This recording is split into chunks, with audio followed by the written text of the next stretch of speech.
आती है नहीं क्या करूं मैं करने की सभी काम से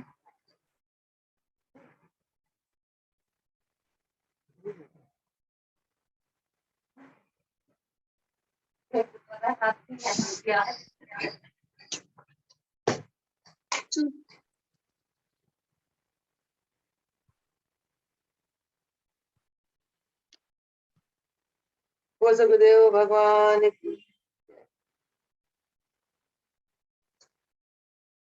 योग योगेश्वर महापु रामलाल जी योग मार्तंड मुख्येश्वर भगवान हम सभी के प्राणाधार सत्र स्वामी देवीदास महाराज जी के श्री चरण कमलों में हम सभी भक्तों का साष्टांग दंडवत प्रणाम स्वीकार हो। आइए प्रभु जी की कृपा करना आशीर्वाद से सत्संग आरंभ करते हैं। आज के सत्संग में महाराज जी हमें एक बहुत महत्वपूर्ण ज्ञान देना चाहते गुरु और शिष्य के संबंध के बारे में। हम सभी को पता है कि हमारे गुरुदेव योगेश्वर भगवान है, इसलिए हम उन्हें योगी गुरु कहते हैं। दुनिया में गुरु बहुत है, कहीं से भी हम ज्ञान प्राप्त करते हैं, जिससे भी ज्ञान प्राप्त करते हैं वो हमारे गुरु होते हैं। बाल्यकाल में हम लोग स्कूल में गए, वहाँ जिन शिक्षकों ने हमें पाठ पढ़ाया, एजुकेशन दी, वो हमारे संसारिक विद्या अध्ययन के गुरु रहे। उसी प्रकार बच्चा जन्म लेते ही माँ बाप शिक्षा देते बच्चे को, प्रथम गुरु माँ बाप ही होते हैं बच्चे के लिए। और जैसे जैसे हम जीवन पथ पे आगे बढ़ते रहते हैं, किसी भी क्षेत्र में हम जाते हैं, चाहे इंजीनियरिंग करे, वकालत करे, व्यापारी बने, डॉक्टर बने, वकील बने, हर क्षेत्र में गुरु की परम आवश्यकता होती है। परंतु महाराज जी फरमाते कि इन गुरुओं से जो हमें विद्या की शैक्षिक जीवन में जो हमें डिग्रियां मिलती है वो डिग्रियां तो इसी जन्म में समाप्त हो जाती है। दोबारा कहते हैं इन ज्ञान को प्राप्त करने के लिए आपको दोबारा से पढ़ाई करनी पड़ती है। परंतु इस जीवन में अगर हमें योगी गुरु मिल गए और उन्होंने हमें योग की शिक्षा दी, ये शिक्षा जन्मों तक बनी रहती है। इस जन्म में हमने योग की जितनी शिक्षा प्राप्त करी, अगले जन्म में उसे और अगली शिक्षा हमें मिलती है क्योंकि योग जो विद्या है, ये एक आत्मा की पढ़ाई है। आत्मा को चमकाने के लिए जो हम गुरु के चरणों में शरण लेकर साधना सीखते हैं, उस साधना से हमारी आत्मा प्रकाशित होती है। नहीं तो यह आत्मा अंधकार में डूबी रहती है और इसी कारण हमारा जीवन अंधकार में हो जाता है। आत्मा को चमकाना मानव जीवन का परम कर्तव्य है, परम ध्येय है। आत्मा की चमक तभी आएगी जब हम योगी गुरु के शरण में जाकर योग विद्या को ग्रहण करें, योग साधना करें, तभी हम इस आत्मा को चमकाने में सक्षम होंगे और तभी हमें परमात्मा के दर्शन हो पाएगा। परमात्मा के दर्शन प्राप्त कर हमारा जीवन और जन्म धन धन हो जाता है। इस परमात्मा की प्राप्ति के राह में गुरु और शिष्य का संबंध बड़ा निराला है। गुरु यदि योगी मिल जाए तो शिष्य के लिए परमात्मा की प्राप्ति बहुत आसान हो जाती है, क्योंकि योग विद्या एक ऐसी विद्या है जिसके द्वारा जीव अपने मन को एकाग्रित करते हुए, चित्त को आत्मा में स्थित करते हुए आत्मा के दर्शन करके परमात्मा के दर्शन करने में सक्षम हो जाता है। तो ऐसे क्षेत्र में शिष्य और गुरु का आपसी प्रेम और शिष्य का गुरु के चरणों के प्रति आत्म समर्पण होना परम आवश्यक है। आज का जो सत्संग है, आज के सत्संग में महाराज जी हमें ज्ञान दे रहे हैं इस बात की, योगी शिष्य का धर्म क्या है। महाराज जी बताते हैं कि अगर गुरु योगी है तो उनका शिष्य भी अवश्य योगी होगा, क्योंकि योगी गुरु का यही ध्येय होता है कि मैं अपने शिष्य को अपना रूप दे दूं, अपना स्वरूप बना लूं, जो शक्ति मुझ में है अपने शिष्य को उन शक्तियों का स्वामी बना दूं। जैसे हमने देखा हमारे मिशन में राम मूलक दयाल भगवान के मिशन में महापुर रामलाल जी हमारे मिशन के अधिष्ठाता हुए।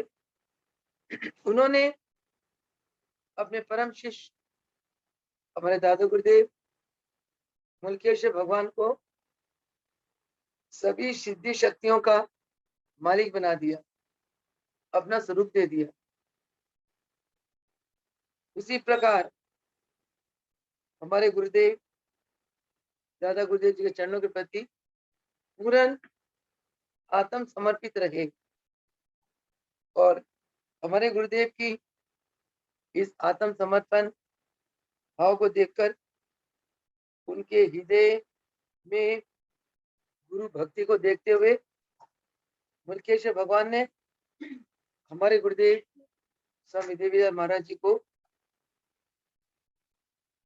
अपनी सारी सिद्धि शक्तियों का स्वामी बना दिया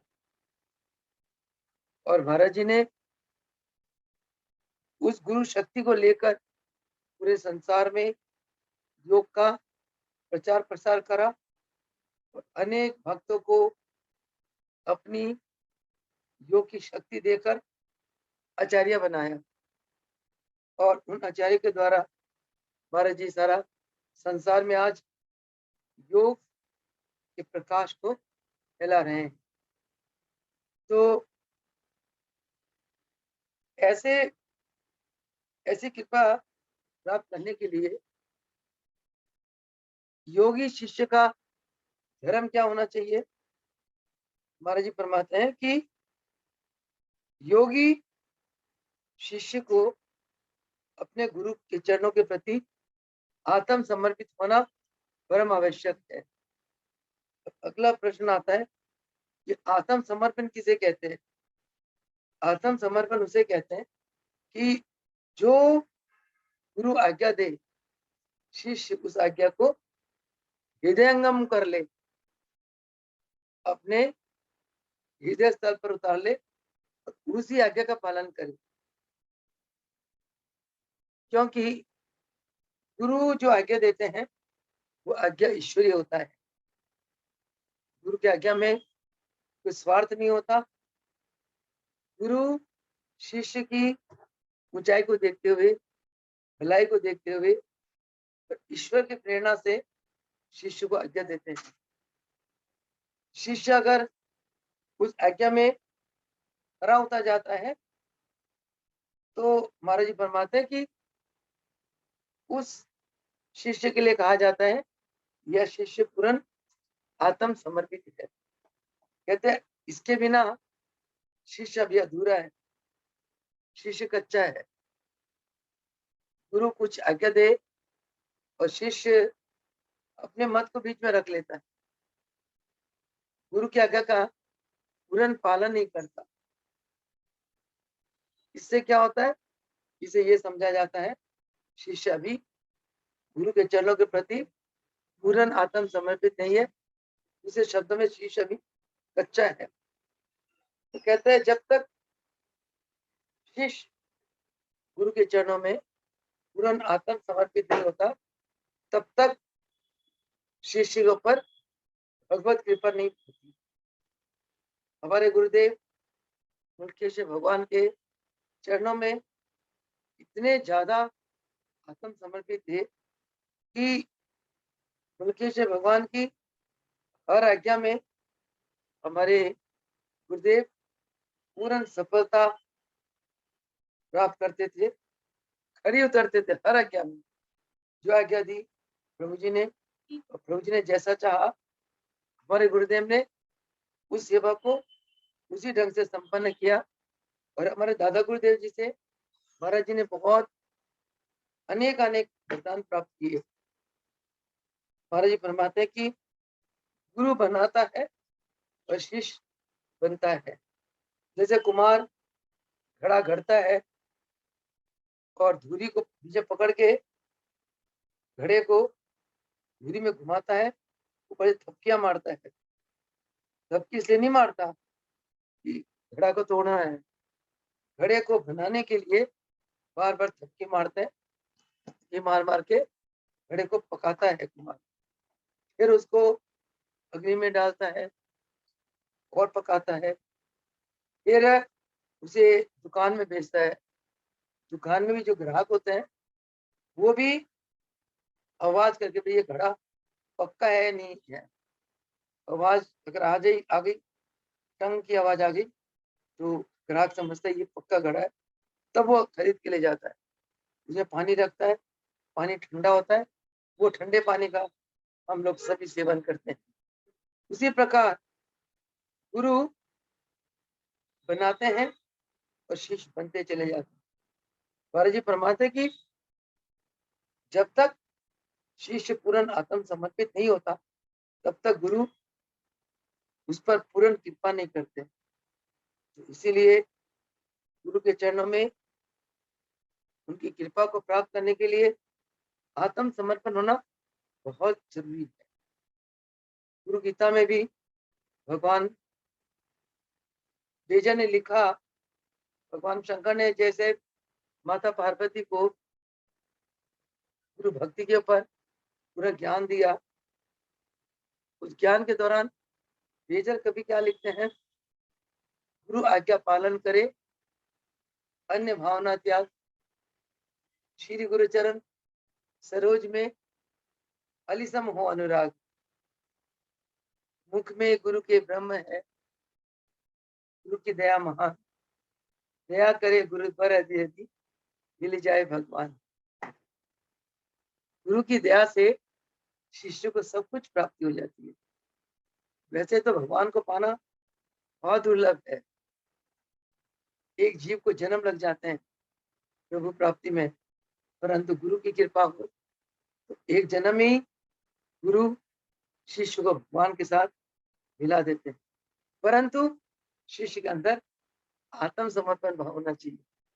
शिष्य हर पल गुरु की आज्ञा को हृदय से माने, मन वचन कर्म से गुरु के प्रति समर्पित हो, तब गुरु की कृपा बरसती है। महाराज जी फरमाते हैं गुरु और शिष्य नाम दो है, परंतु है एक ही चीज, एक ही शक्ति। क्योंकि जब शिष्य गुरु के चरणों में समर्पित हो जाता है, गुरु शिष्य के अंदर ईश्वरीय शक्तियों को प्रदान करते हैं और शिष्य के द्वारा ईश्वरीय शक्तियों से गुरु संसार का कल्याण करवाते हैं। शिष्य के अंदर की जो शक्ति हुई वो किसकी हुई? गुरु की हुई। इसलिए महाराज जी फरमाते हैं गुरु और शिष्य नाम दो, परंतु बात एक ही है। कहते गुरु और शिष्य का निराला संबंध इतना निराला है। गुरु और शिष्य अगर अंतरात्मा से एक हो जाए, फिर जो दूसरा व्यक्ति का वह कोई काम नहीं।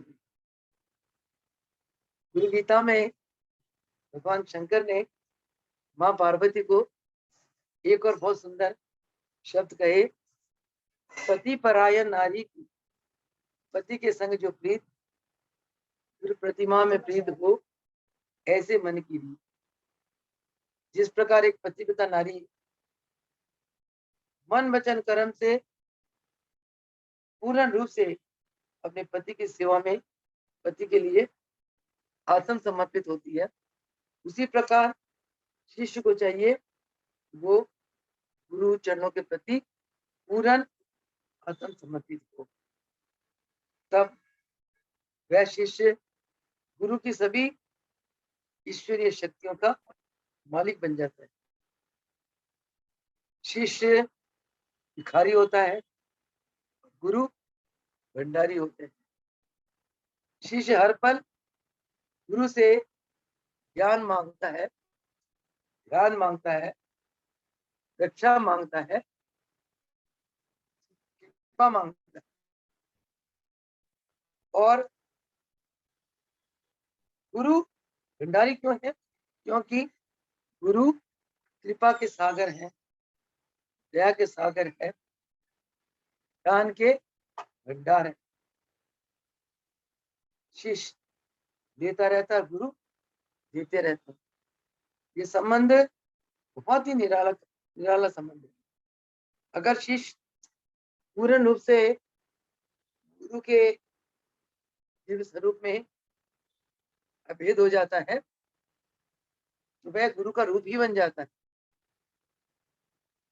और उस अभेद अवस्था में शिष्य केवल और केवल गुरु को ही ध्याता है, गुरु को ही मानता है, गुरु की पूजा करता है, गुरु की भक्ति करता है, गुरु की सेवा करता है और संसार को गुरु के गुणगान सुनाता है। इससे क्या होता है? वह गुरु को साध लेता है, पा लेता है। जिसने गुरु को पा लिया, उसने सारे संसार को विजय कर लिया। महाराज जी अपने प्रवचन में ये भी सुनाते थे, एक साधे सब सधे, सब साधे सब जाए। एक को साध लो, सब सज जाएंगे। जरूरत नहीं कि हजारों देवी देवता की पूजा करो, हजारों भगवान को मनाते रहो। एक भगवान, एक इष्ट, एक गुरु को मना लो, सारा संसार बन जाता है। ताकत ही तो है, ताकत को प्राप्त करना है। एक ताकत को प्राप्त करने में आपका मन एकदम एकाग्रित हो जाता है। मन जितना एकाग्रित होगा उतना मनोबल बढ़ेगा। और बहुत सी ताकतें पाने के लिए मन की वृत्तियां उखड़ जाती है। उखड़ी वृत्तियां कभी बलशाली नहीं हो सकती। इसीलिए महाराज जी फरमाते हैं कि शिष्य को गुरु चरणों में सब कुछ प्राप्त हो जाता है। महाराज जी ने ये भी फरमाया कि हमारे शिष्य सिद्ध पुरुष है, परंतु हमें उन्हें अहंकार से बचाने के लिए उन्हें ऐसी अपनी सिद्धि को अनुभूत होने नहीं देते। एक बात और बहुत महत्वपूर्ण है, महाराज जी फरमाए, सागर पी जाओ परंतु बूंद होठों में न छलके। हर पल प्यासे रहो गुरु की सेवा के लिए, गुरु की भक्ति के लिए और गुरु चरणों का प्रेम को पाने के लिए हर पल ललायित रहो। कहते हैं जैसी उपजे, दादा गुरुदेव ने फरमाया, जैसी उपजे तैसी निभे तोर, एक पुरुष की क्या कहूं तारू लाखों करो। कहते गुरु चरणों के प्रति जैसे आरंभ में आपके अंदर बड़ी चाव आती है, भावना आती है, बहुत श्रद्धा, बहुत प्रेम, कहते वो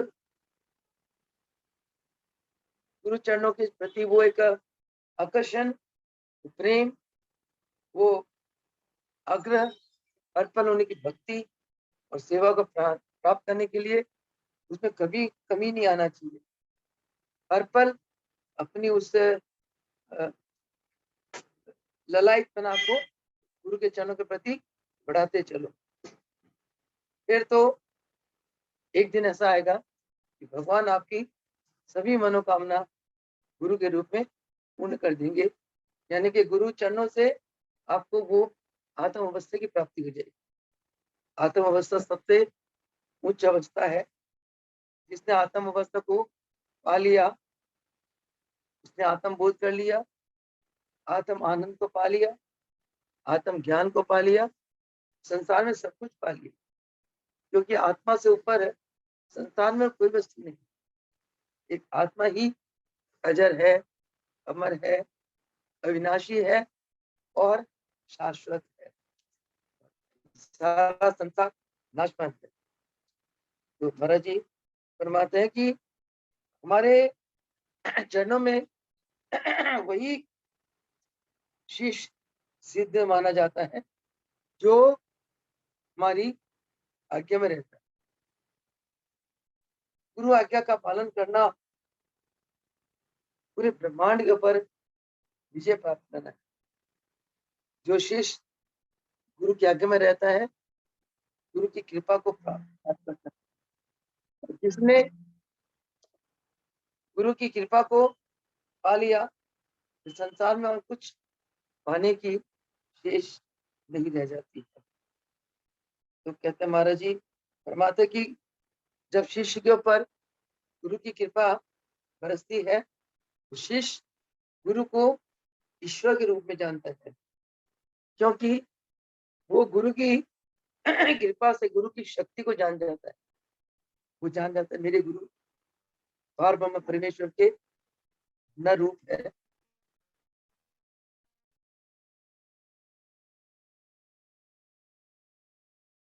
गुरु जो भी के जीवन की अलौकिक घटना मानता है।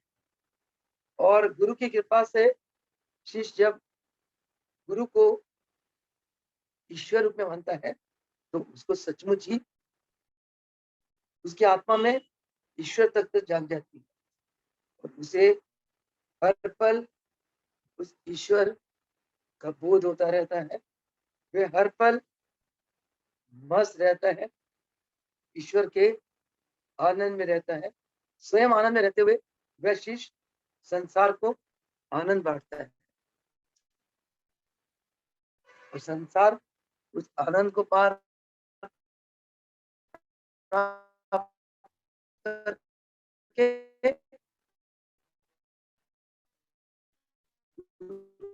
प्रेम होना का कुछ कोटि की प्राप्ति है, कुछ कोटि की इच्छा है।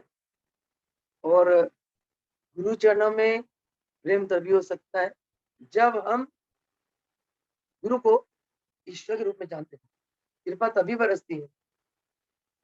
कहते हैं जो गुरु को ईश्वर से हम जानते हैं, सर्वरूप गुरुवर पहचाने, उनको गुरु की कृपा है प्यारी, ऐसे प्रश्न करे उपकारी। धन्य है जो गुरु सेवा करते हैं, गुरु चरणों पर निज सिर धरते। धन्य है जो गुरु सेवा करते, गुरु चरणों पर निज सिर धरते। उनका जन्म सार्थक जानो, कुल उद्धारक उनको मानो। ईश्वर सम गुरुदेव है उनको, धन्य धन्य कहती शुद्ध गुरु को। गुरु गीता में भगवान शंकर ने माँ पार्वती को गुरु महिमा के बताते हुए ऐसा फरमाया, जो गुरु को ईश्वर सम जानते हुए गुरु चरणों की सेवा करता है, उस पर गुरु की अथाह कृपा बरसती है। उसकी कृपा से वंचित होकर जीव इस नरक समुद्र में गोते खाता रहता है। अभी बच्ची सुना रही थी, भगवान ने हमें इतना सुंदर हीरा जन्म दिया। अगर हम इस सुंदर जन्म को पाकर उसके भजन के बिना वृथा गंवाते हैं, हम जैसा मूर्ख कौन होगा। भगवान क्या करेंगे? भगवान ने तो दे दिया, एक रथ दे दिया था सुंदर, उसमें आत्मा को बैठा दिया, जा यात्रा कर और मंजिल तक पहुंचा। अगर हमने उस रथ को मेंटेन नहीं करा और रथ में बैठकर भजन करते हुए यात्रा नहीं करी, मंजिल कैसे पहुंचेंगे? ये जन्म तो गया, अगला जन्म पता नहीं कैसे आता है। कहते हैं एक जीव का इतने जन्मों के पुण्य कर्म होते हैं, तब जाके उसे भगवान मनुष्य चोला देता है, क्योंकि ये चोला सर्वश्रेष्ठ चोला है। भगवान युग युग में इसी नर चोले में आते हैं, अवतार लेते हैं। वही नर चोला भगवान ने हमें दे दिया और आज्ञा दी कि चोले में आकर अपना कल्याण कर लो। कल्याण कैसे करोगे? सदगुरु के चरणों में समर्पित हो जाओ, जो कहे सर्ववचन, जी महाराज, हाँ जी, अच्छा जी, ठीक है जी, ऊपर से नहीं, दिल से वैसे करो, तभी गुरु की कृपा शीश पर बरसती है और उसे गुरु ईश्वरीय रूप में दिखाई देते हैं। हमारे गुरु तो वैसे ही बहुत अनंत कलाओं के मालिक हैं। मैंने 55 वर्ष की इस मिशन में देखा, पाया, अनुभूत करा, मेरे गुरु साक्षात परब्रह्म भगवान। अब कहीं याद कर लो, गुरु वहीं प्रकट हो जाते, कुछ प्रार्थना कर लो, सब सब सुनवाई हो जाती है। और तो और क्या कि जिन्होंने हृदय के दर्शन भी नहीं करे, मैं कहती चलो मत्था टेको, आशीर्वाद लो, प्रार्थना करो, उनकी प्रार्थना सफल हो जाती है। एक दिन मैंने पूछा महाराज जी को, मैं कि महाराज जी कहते हैं कि हमारा दरबार है, भगवान का दरबार है। मैं बहुत छोटी थी, 20-21 साल की थी, तब नहीं पता था। मैं देखती थी महाराज जी हमारे इधर उठते बैठते थे, खाते भोजन करते, व्यवहार करते थे। मेरे मानस पटल में ये था, भगवान तो बहुत अनोखा निराली चीज है, ये तो ठीक है, पूजनीय है, जैसे मेरे माँ पूजनीय, पिताजी पूजनीय है, उसी प्रकार पूजनीय है, परंतु भगवान कैसे हो सकते हैं? साइंस की स्टूडेंट थी, मुझे प्रश्न आता तो मैं पूछे बिना रह नहीं सकती थी। अपने अंदर अपने आत्मा को संशय से पूर्ण में मेरे वश का नहीं है। कुछ भी संशय आया, इसके बारे में कुछ बात हुई, यह कुके क्लियर, हार्ट को साफ रखना, कोई कचरा कुचरा नहीं रखना। मैंने पूछ लिया महाराज जी, कहते हमारा दरबार भगवान का दरबार है, ये कैसे हुआ? यहाँ तो योग ही सिखाते हैं, दरबार तो बहुत ऊंची चीज है, वो दरबार कैसे हुआ? कहते मुन्नी बैठी थी, उन्होंने फरमाया कि किसी कोई व्यक्ति किसी अंधों को आंख दे सकता है? महापुरुष ही मान लो, अगर वो नर है तो। मैं नहीं महाराज जी। कहते कोई जो जन्म से अंधा है, उसे रोशनी कोई दे सकता है? मैं नहीं महाराज। कोई जन्म से गूंगा बहरा हो, बोलने सुनने की शक्ति आ जाएगी? है कोई ऐसा मेडिकल साइंस में ऐसा कोई सिस्टम है जो गूंगा बहरे को बोला? कहते नहीं। कहते मुन्नी ये काम कौन करता है? मैं कहा महाराज जी ये तो बड़े अनोखी बात है, अनोखी बात तो भगवान करते हैं कि राम मेरे इष्ट है, राम को मानती थी, उन्हीं की पूजा करना, रामचरितमानस पढ़ना। पिताजी रोज रामायण के श्लोक, हम 11 बच्चों को बैठा लेते थे, रामायण के श्लोक याद करवाते थे। श्लोक दुनिया भर के देवी देवता की सुबह शाम आरती करना, संस्कार डाला होता। वही था भाई, राम है, विष्णु है, शंकर है, कृष्ण है, ये सब भगवान है, इन्हीं की पूजा करो, इनके अंदर अद्वितीय शक्ति है। देखी तो नहीं, हम बाप के मुंह से सुनी है। तो कहते सुनी, ये सब काम कौन करता है? मैं कहा जी भगवान करते हैं। देख हमारे दरबार में होता कि नहीं? मैं कहा प्रभु होता है। मैंने अपनी आंखों से देखा, कई अंधी लड़कियों को नेत्र ज्योति मिल गई, कई जन्म से गूंगे बहरे बच्चे को मैंने खुद इस शरीर को कहा, जय जयंती योग करा, करा दिया और पुलिस ने लगे, इतने लंगड़े आए, अपाज आए, चलते नहीं, चल नहीं पाते थे, उनको मैंने दौड़ते देखा, चलते देखा, आज भी वो जिंदा है। और बता भाई, जैसे कल वृक्ष के चरणों में तुम कुछ भी मांगो सब मिल जाता है, ये द्वारा मैंने कहा कि नहीं, बोली द्वारा सब कुछ मिलता है कि नहीं, नी संतानों को संतान, निर्धनों को धन, दुखी रोगी जो मौत को गिर रहे थे, मौत आ जाए मैं खत्म हो जाऊं, उनको जीवन मिला। एक को संख्या दे दिया था किसी ने, 3 महीना पीजीआई में रखकर खूब इलाज करा, पीजीआई वाले ने जवाब दे दिया। उस व्यक्ति को चारपाई में सोनीपत आश्रम में लेके आए, मेरे सामने की बात है, और साधना कराई, हफ्ता 10 दिन में ठीक हो गया बंदा। फिर 2-3 महीना और भी साधना कराते रहे, बिल्कुल परफेक्ट हो गया। उसको महाराज जी ने राजपुरा का आचार्य बना दिया, पवन को अभी भी है, खूब नारे मारते महाराज जी का, जितने रोगी जाते हैं वहां राजपुर सब ठीक हो जाते हैं।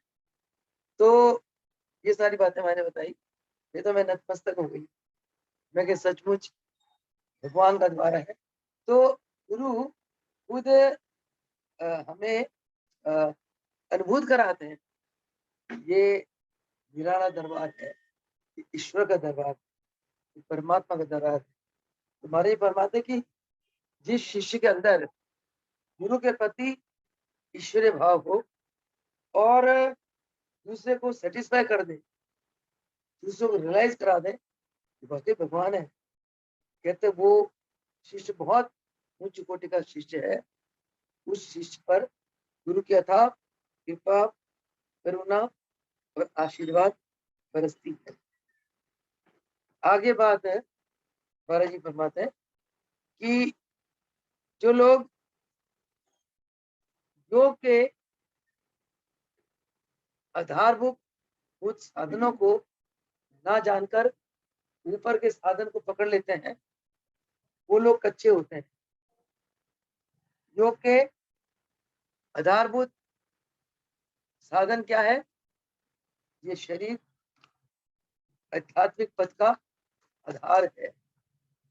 शरीर को जब तक तुम स्वस्थ नहीं रखोगे तब तक तुम परमेश्वर की प्राप्ति के राह पर पूर्ण सफलता के साथ नहीं पहुंच पाओगे।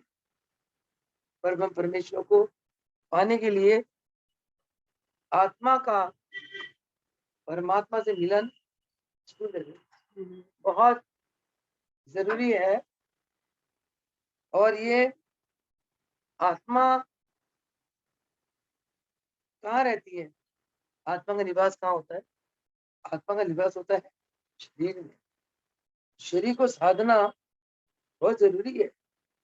उस आध्यात्मिक रास्ते के उस मंजिल तक पहुंचने के लिए शरीर आधार है।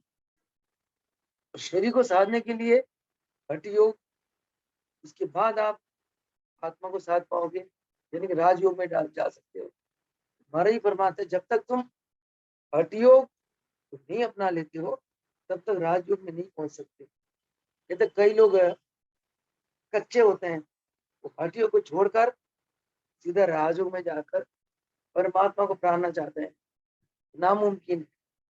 एक पेड़ के ऊपर चढ़ने के लिए हम लटक के नहीं, छलांग मार के नहीं चढ़ सकते, हमें नीचे से चढ़ना पड़ेगा स्टेप वाइज।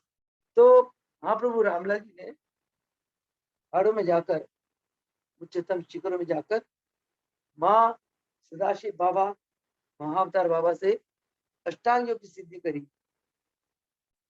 अष्टांग योग में आता है यम नियम आसन प्राणायाम प्रत्याहार ध्यान ध्यान समाधि। यम नियम आसन प्राणायाम ये आता है हठ योग में। हठ के साथ यम का पालन करो, सत्य अहिंसा अस्ते अपरिग्रह ब्रह्मचर्य, इसके लिए हठ करना पड़ेगा। हठ योग नियम के लिए शोध, संतोष, तप, स्वाध्याय, ईश्वर प्रणिधान, इसके लिए भी हट करना पड़ेगा। फिर आता आसन, शरीर को साधो। फिर आता प्राणायाम, मन को साधो। मन के विकारों को दूर करो, जहां तक तुम पहुंच जाओ, फिर प्रत्याहार में आ जाओ। राजयोग का पहला सोपान प्रत्याहार, धारणा, ध्यान, समाधि। प्रत्याहार का मतलब क्या है? मन जिन इंद्रियों से उन इंद्रियों का विषय भोगों को भोगता है, जीव को नरक के रास्ते में ले जाता है, वही इंद्रियों को अंतर्मुखी करना और अंदर का आत्मानंद को अनुभूत करना। आंखों से हम संसार को देखते हैं, कर्म बना बैठते हैं, जबान से चटकोली चीज खाते हैं, रोगी हो जाते हैं, विचार अशुद्ध हो जाते हैं, अशुद्ध विचार से अशुभ कर्म करते हैं, जबान से किसी को कुछ अपशब्द कह दिया, कर्म बन गया, कानों से निंदा, चुगली, बुराई, संसारिक बातें सुनते हैं, विद्या उखड़ती है, नरक के रास्ते में चल पड़ते हैं। कहते हैं कि जिन आंखों से आपने संसार को देखा, उन आंखों को अंदर ले जाओ, अंदर अपनी आत्मा का दर्शन करो। फिर जिस जबान से आप चटकुली चीजें खाते हो, उसको अंदर ले जाओ, उसको कहते हैं केचरी मुद्रा। आंखों को अंदर ले जाओ, एक बिंदु में स्थिर कर दो, त्राटक। बाहर का त्राटक होता है, अंदर का त्राटक होता है। फिर कहते हैं कि फिर जबान को अंदर ले जाओ। दशम द्वार में प्रत्येक मानव के अंदर अमृत कुंड है। जब आप जबान को उठाकर तालू में ले जाते हो दशम द्वार में, आंखें बंद करके मन को प्राणों में, प्राण को मन में लय कर देते हो और अपने उस लय अवस्था में अपने इष्ट गुरु के स्वरूप को ले आते हो, तो आपका हृदय आनंद से भरपूर होता है, आनंद में डूब जाते हैं। उस समय अमृत कुंड से अमृत रस निकलता है, जवान उस रस को पान करता है, उससे आप अजर अमर हो जाते हैं, यानी कि आपकी ऋतंबरा प्रज्ञा जाग जाती है। ऋतंबरा प्रज्ञा वो चीज है जिस बुद्धि से आप दूसरे का ज्ञान हो जाता है, विश्व का ज्ञान हो जाता है, यानी कि उसको लेमन लैंग्वेज में ऋतंबरा प्रज्ञा को कहा जाता है ईश्वरीय बुद्धि, परमार्थिक बुद्धि, भगवान से प्राप्त बुद्धि। वो बुद्धि हमेशा निष्कामी होती है। योगियों के अंदर वही बुद्धि जागृत होती है। हमारे गुरुदेव बाल्यकाल से इनकी ऋतंबरा प्रज्ञा जागृत थी गुरुदेव की। उसके बाद प्रत्याहार हो गया, धारणा, बार बार वृत्तियों को एकाग्रित करके देह में लगाओ। तो महाराज जी ये फरमाते हैं कि प्रत्याहार के बारे में बताया आपको। उसके बाद धारणा, मन की वृत्तियों को एकाग्रित करके देह में लगाना। जब आप मन की वृत्तियों को एकाग्रित करने में पूरे सक्षम हो जाओगे, इसके बाद आपकी धारणा सिद्ध हो गई। जिस घड़ी मन की वृत्तियां एकाग्रित होकर ध्येय में लग जाती है, तो आपके अंदर श्वास प्रश्वास का कम प्रवाह होने लगता है और चित्त वृत्तियों का बिल्कुल शून्य अवस्था में जाने लगती है। चित्त वृत्तियां, आपकी चित्त वृत्तियां शांत हो जाती है। उस समय आपकी प्राणों का प्रवाह सम होने लगता है और आप एक स्थिर अवस्था में स्थित हो जाते हो। उस समय आप केवल ध्येय में स्थित होते हो, अंदर जागरूक होते हो, परंतु आपकी अवस्था ध्येय में होती है, उसको ध्यान कहते हैं। उस अवस्था में आपको संसार की कोई सुधि नहीं रहती, आपकी वृत्तियां बिल्कुल स्थिर हो जाती है, शून्य में चली जाती है। वृत्तियों की चंचल जो स्वभाव है वो स्थिर हो जाता है और इस अवस्था में आपको दिव्य आनंद की प्राप्ति होती है। आत्मा के दर्शन होते हैं, कईयों को सिद्ध पुरुष के दर्शन होते हैं, गुरुदेव के दिव्य स्वरूप के दर्शन होते हैं, कईयों को बहुत सुंदर दिव्य नजारे उनके दृश्य में आते हैं। इस प्रकार जब ध्यान में आपकी स्थिति पक गई, उस समय आप ऐसी अवस्था में चले जाते हो जिस अवस्था में आप संकल्प विकल्प से ऊपर चले जाते हो, भाव से अधिक चले जाते हो, आप पहुंच नहीं पाती वहां तक, और आपको शरीर की शुद्धि भूल जाती है। उसको कहते हैं समाधि। आदि व्याधि से रहित, संकल्प विकल्प से रहित एक चिर चैतन्य आनंदमय अवस्था समाधि अवस्था। उस अवस्था में भारत जी फरमाते हैं कि एक पल के लिए अगर जीव पहुंच जाता है, जन्मों के कर्म संस्कार भूल जाते हैं और वह जन्म मरण के चक्कर से मुक्त हो जाता है और अजर अमर चिरस्थायी परम पद को प्राप्त करता है। गुरुदेव कराता है। कैसे कराता है, कब कराता है, किसको कराता है? उस योगी शिष्य को जो शिष्य गुरुदेव के चरणों के प्रति पूर्ण आत्म समर्पण भाव रखता हो और प्रेम भक्ति भाव रखता हो। और ऐसी अवस्था में जीव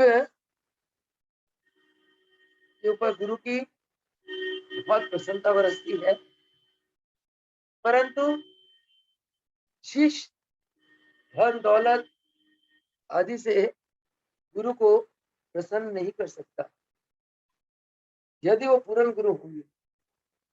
आजकल के गुरु तो शिष्यों से बहुत कुछ एक्सपेक्ट करते हैं, बड़े बड़े अमीर लोगों को शिष्य बना लेते हैं। उन्हें पता है इन अमीरों से मुझे धन मिलना है। ये पूर्ण गुरु नहीं होते, सतगुरु नहीं है। ये सिंपल गुरु है। ये तो गुरु को पहचानना बड़ा मुश्किल है। कहते एक कहावत है ना कि गुरु कीजिए जान, पानी पीजिए छान। गुरु को जानो, परखो। अगर वह गुरु संसारिक भौतिक भागों से उठा हुआ बिल्कुल आत्म तत्व का मालिक है, पता क्या चलता है? उनके चरणों में जाते बैठते एक रूहानियत, खुशी मिलती है, एक आनंद मिलता है, शांति मिलती है। दो चार दिन जाओ, आप उनके व्यवहार से ही पता चल जाएगा कि कितने उच्च कोटि के महापुरुष है। जाते ऐसा लगेगा आपको कि ये तो मेरे बहुत अपने हैं। आपके मन की बात जान जाएगी, आपको दुख दर्दों से मुक्त कर देंगे और आप जो इच्छा लेके आते हो सारी इच्छा भी पूरी हो जाती है। तो कहते हैं कि गुरु अगर प्रसन्न होते हैं, आपकी धन संपत्ति भौतिक चीजें प्रसन्न नहीं होते। महाराज जी मुझे खुद फरमाया, छोटी सी थी, ये तो मुझे पता था क्यों मेरे पिताजी बहुत गुरुओं के पास जाते थे, सब गुरुओं से उन्होंने ज्ञान लिया। पिताजी कहते थे गुरु अगर प्रसन्न हो जाए भगवान की प्राप्ति जल्दी हो जाती है। मैंने सोचा कि महाराज जी पता नहीं ज्यादा पैसों से, प्रसाद से, संसारिक चीजों से प्रसन्न होते होंगे। जैसे जग हो ना, और मैंने इतनी थाली भर भर के प्रसाद, कपड़े, बर्तन, जो मेरे मन में आता था सब लेके जाना। एक दिन महाराज जी ने मुझे बुलाया, नहीं इधर आ। कहते तू ये संसारिक चीजें मेरा आगे रख के तुम मेरे को रिझाना चाहती है? मैं कहा हाँ महाराज। कहते ना, कहते मैं इन बातों से नहीं रिझता, मैं रिझता हूँ सेवा से। अगर तेरे पास समय है तो सेवा के लिए मुझे समय दे दे, और आश्रम से फूल तोड़ना, श्रद्धा से फूल चढ़ा दे।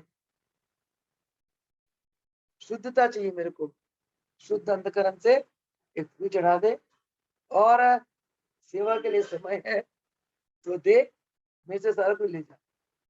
मैंने कहा उन दिनों में नौकरी भी करती थी एज ए टीचर और पीएचडी भी करती थी। मैंने मन में सोचा कि सुबह निकलते 6 बजे, पहले जॉब करती हूँ 5-6 घंटे, यूनिवर्सिटी जाती पढ़ती हूँ, शाम रात हो जाती है, फिर रात को 9-10 बजे घर पहुंचना, सारा दिन कब जाऊँ, सेवा के लिए समय नहीं है। तो मेरी एक सहेली ने मुझे कहा तो शनिवार और एतवार का 2 दिन टाइम निकाल।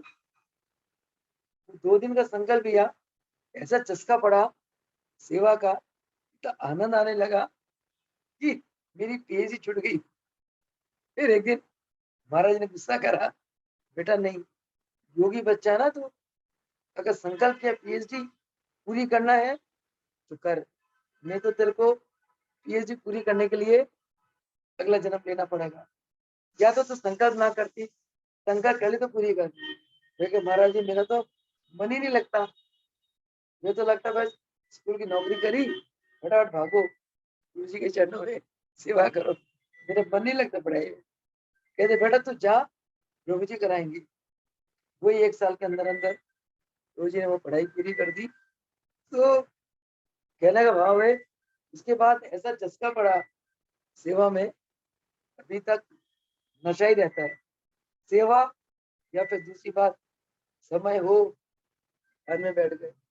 तो महाराज जी फरमाते हैं कि सेवा परम धर्म, जो सेवा करता है सेवा में भी निष्कामता, निस्वार्थता, परहित में, जितना हो सके परहित में सेवा करो, तो आप एक दिन परमात्मा के रूप बन जाओगे। और हमारे जीवन में अगर दुख आए तो हमें घबराना नहीं चाहिए। दुख आते हैं तो गुरुदेव उस कष्टों को देकर हमारे जन्मों के कर्म काटते हैं।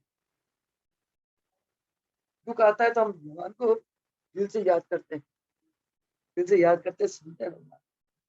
तभी एक कवि ने कहा, सुख के माते शील पड़े, जो नाम हृदय से भुलाए, बलिहारियों से दुख नो, जो पल पल नाम रटाए। कहते मैं उस दुख को के प्रति बलिहारी जाता हूँ, जिस दुख के कारण मैं पल पल भगवान को याद करता हूँ। रुक्मिणी ने भगवान कृष्ण की कुंती कुंती कुंती ने भगवान कृष्ण से पता क्या वर मांगा था? कहते हे प्रभु आप मुझे दुख देना। भगवान कृष्ण बड़े हैरान हो गए कि भाई दुनिया में से सुख मांगती है, बहना तो दुख क्यों मांग रही है? कहते भाई सुख में तो क्या पता मैं तुझे भूल जाऊं, सुख में तेरे को याद तो करती रहूंगी।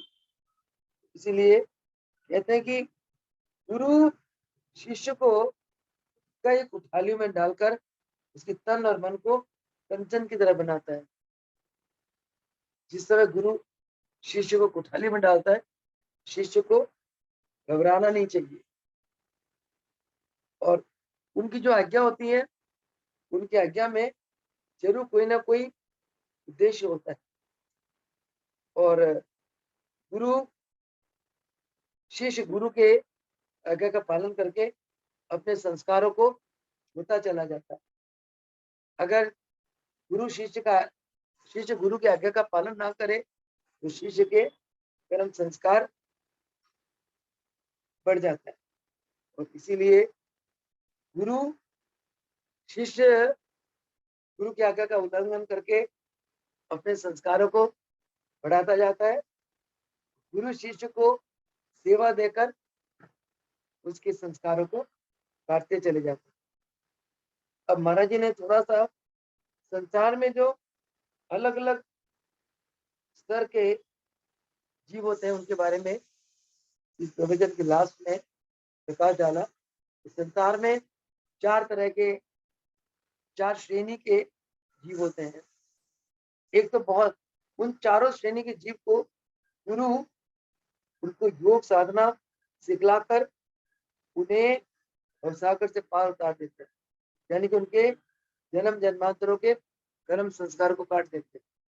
वो कैसे? कहते एक श्रेणी के लोग होते हैं बड़े दीनहीन होते हैं, बड़े दुखी होते हैं, रोगी होते हैं, उनका पैसे का अभाव होता है और घर में क्लेश रहता है, पति पत्नी बच्चों में। कहते ऐसे लोगों को, ऐसे श्रेणी के लोगों को महाराज जी 12 वर्ष सिद्धि कराते हैं। किस चीज की सिद्धि कराते हैं? मंत्र योग। 12 वर्ष मंत्र योग की सिद्धि कराते हैं और कराकर उनके सारे जो कष्ट काट देते हैं। फिर एक श्रेणी के जीव होते हैं जो कभी कुछ सुखी भी होते हैं, कुछ दुखी भी होते हैं। आपस में घर में थोड़ा क्लेश होता है, कभी आनंद भी रहता है, शांति रहती है, कभी रोग रहता है, कभी निरोगता रहती है। कहते हैं ऐसे लोगों को 6 वर्ष योग सिद्धि करने में लगता है और उनकी बुद्धि चंचल होती है। इसीलिए ऐसे श्रेणी के लोगों को गुरु 6 वर्ष की लय योग की सिद्धि कराते हैं। लय योग करके ऐसे लोग अपनी आत्मा का कल्याण कर लेते हैं।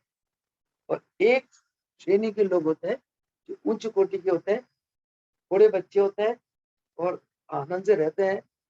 घर में कोई लड़ाई झगड़ा नहीं, कोई क्लेश नहीं, कोई रोग शोक नहीं, भजन करते हैं, अपनी जिंदगी निर्वाह करते हैं। तो ऐसे श्रेणी के लोगों को महाराज जी 3 वर्ष का लय योग की सिद्धि कराते हैं।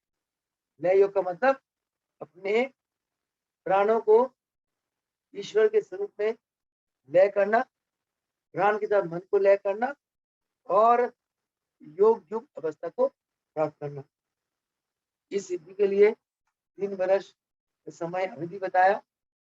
3 वर्ष की अवधि में ऐसे श्रेणी के लोगों को योग गुरु सिद्धि करा के और आत्म कल्याण करा देते हैं। कहते हैं एक चौथी श्रेणी के लोग होते हैं जो जन्म से ही राजयोगी होते हैं, सिद्ध पुरुष होते हैं।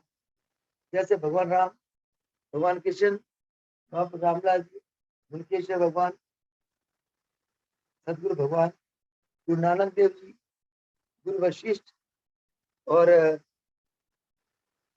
व्यास मुनि, उनका पुत्र सुखदेव, ऐसे राजा भरतृहरि, राजा जनक, राजा दशरथ, ये लोग उच्च कोटि का आत्मा है।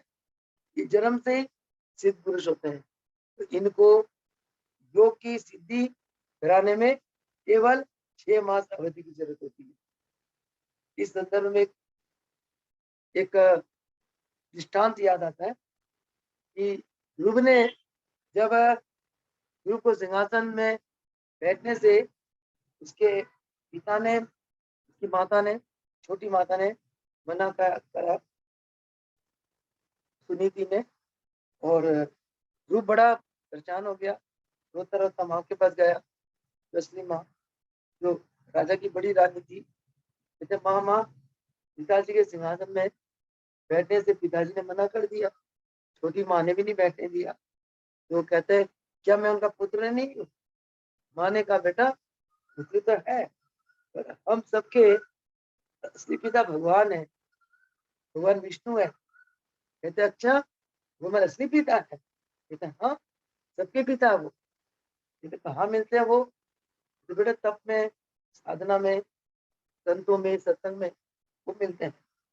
तो जो छोटे से बच्चे को उनको लगन लग गई, मैंने तो अपने पिता से मिलना है, लग गया साधना में।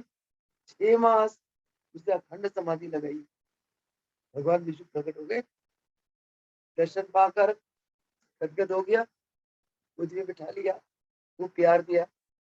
तो ध्रुव ने एक प्रश्न पूछा भगवान से, भगवान आपने बहुत कृपा करी, इस नाचीज को, इस नादान को दर्शन दिए, परंतु एक प्रश्न है। कहते क्या? कहते मैंने सुना माता से कि भगवान की प्राप्ति के लिए लोग 10-10, 20-20, 50-50 वर्ष तक साधना करते रहते हैं, फिर भी हे भगवान आपके दर्शन उनको दुर्लभ है, परंतु इस बच्चे को आपने 6 मास के तप में दर्शन दे दिए। तब भगवान ने क्या कहा, ध्रुव तुम्हारे अनेक जन्म हुए, मैंने भी अनेक अवतार लिए, हर युग में मैं अलग अलग अवतार, अलग अलग रूप में अवतार लेता रहा हूँ, तुम भी आते रहे हो, हर युग में तुमने भी साधना की, परंतु ध्रुव तुम्हें उन जन्मों का तुम्हें याद नहीं है, मुझे तुम्हारा एक एक जन्म याद है। आखिरी जन्म में तुमने मुझे प्राप्त करना था, परंतु प्राप्त करने में 6 मास अवधि थी अभी, तो तुम्हारी मृत्यु हो गई। हमने चट्टान देख रहे हो कंकालों का कि तुम्हारे हर जन्म की अस्थियां तो ढेर लगी पड़ी। कहते हैं जब तुम 6 मास अवधि थी और तुम्हारी मृत्यु हो गई, इस जन्म में वो 6 मास की अवधि पूर्ण होते ही तुम्हें मुझको प्राप्त होना था, वो अवधि पूरी हो गई तो तुमने मुझको प्राप्त कर लिया। ये कारण है। तो कहते हैं कि जीव के जन्मों के अच्छे कर्म होते हैं और उन अच्छे कर्मों के कारण जीव हर जन्म में, महाराज ने आज के प्रवचन के आरंभ में बताया था, इस जन्म में हम जो भी संसारिक डिग्रियां प्राप्त करते हैं, हमारे मृत्यु के बाद डिग्रियां सब मिट्टी हो जाती हैं। परंतु इस जन्म में हमने जो आत्मज्ञान प्राप्त करा, साधना प्राप्त करी, आत्मा में कुछ पावर प्राप्त करा, अगले जन्म में ये पावर इसके आगे चलती है। इस जन्म की आध्यात्मिक प्राप्ति है वो रह जाती है आत्मा में, और कुछ नहीं रहता। धन दौलत संसार परिवार कुछ नहीं होता। कहते ना कि इंसान जानकर भी इतना समझ ना पाया, जाना पड़ेगा एक दिन, ये है मकान किराया। कहते हैं कि 2 गज कफन का टुकड़ा, तेरा तेरा लिबास होगा। और कहते हैं कि ये भगवान बताओ, ये मेला आपके लगा क्यों है? जाना पड़ेगा एक दिन, ये है मकान किराया।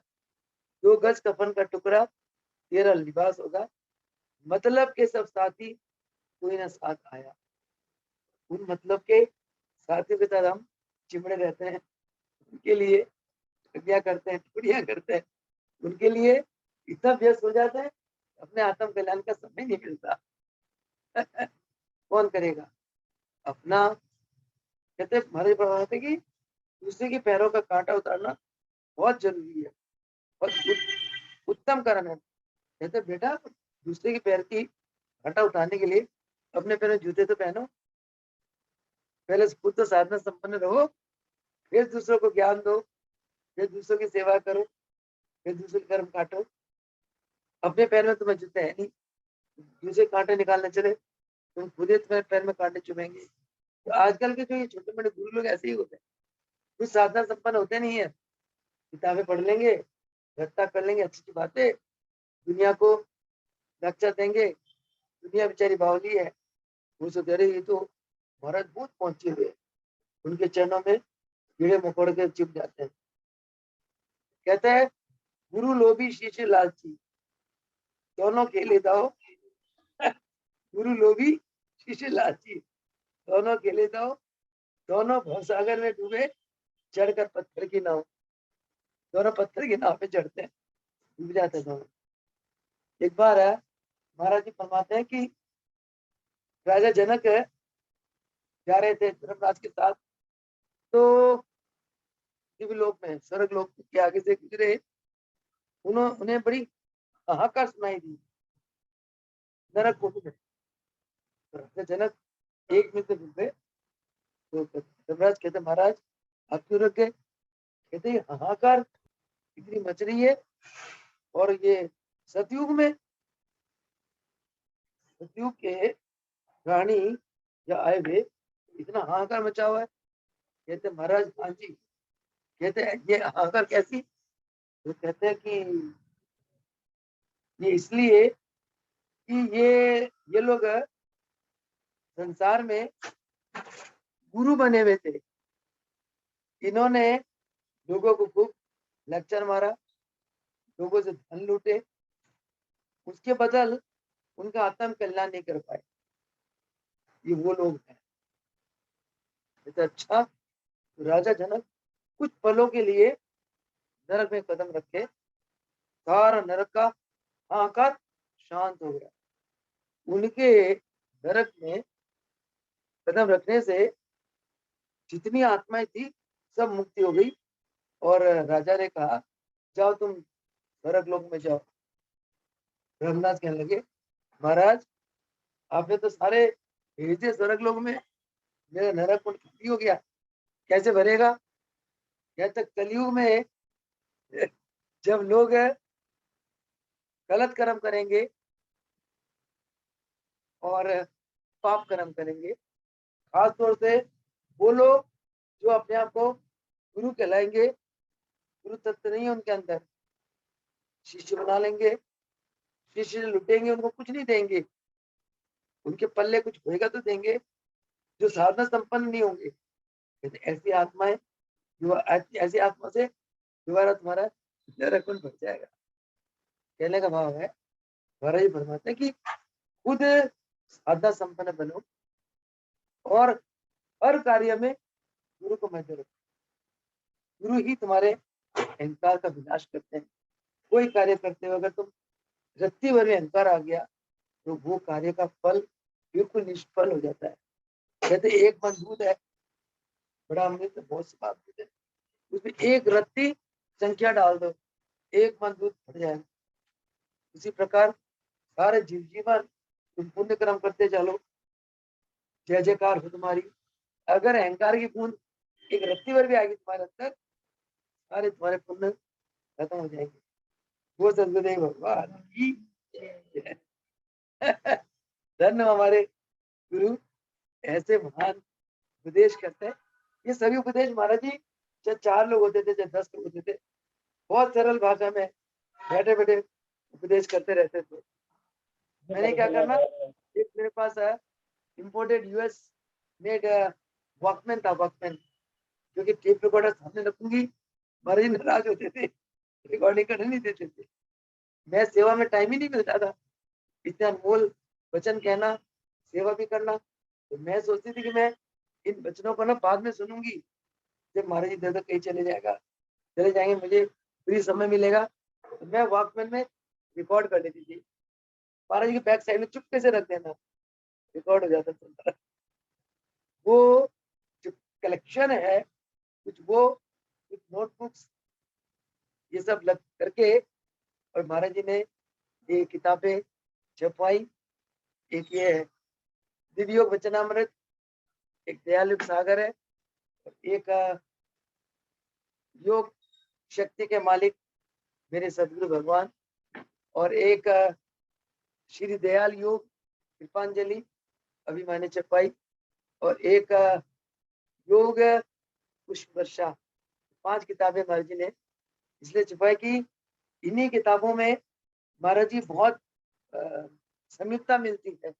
इन किताबों में सारा महाराज जी का ज्ञान है, वो ज्ञान पढ़ती हूँ, वही बातें याद आती है, आप लोग से सत्संग करती हूँ, वो याद आती है, उससे एक आत्मा एनर्जेटिक हो जाती है। और हो गया। तो ये महाराज जी का ये कृपा करना आशीर्वाद का फल है, जो हर पल इस सत्संग के माध्यम से हमें अपनी पावर के साथ एवे रखते हैं। हर पल हमारे आत्मा जागरूक रहती है, गुरु हमारे साथ है, गुरु की सेवा, गुरु की भक्ति, गुरु का कार्य, इसी में जीवन जन्म हमने गुजारनी है। तो इन्हीं शब्दों के साथ आज के सत्संग को समाप्त करती हूँ। गुरुदेव भगवान की, बोले योगेश महाप्रभु रामलाल जी की, उनके भगवान की, सच भगवान की।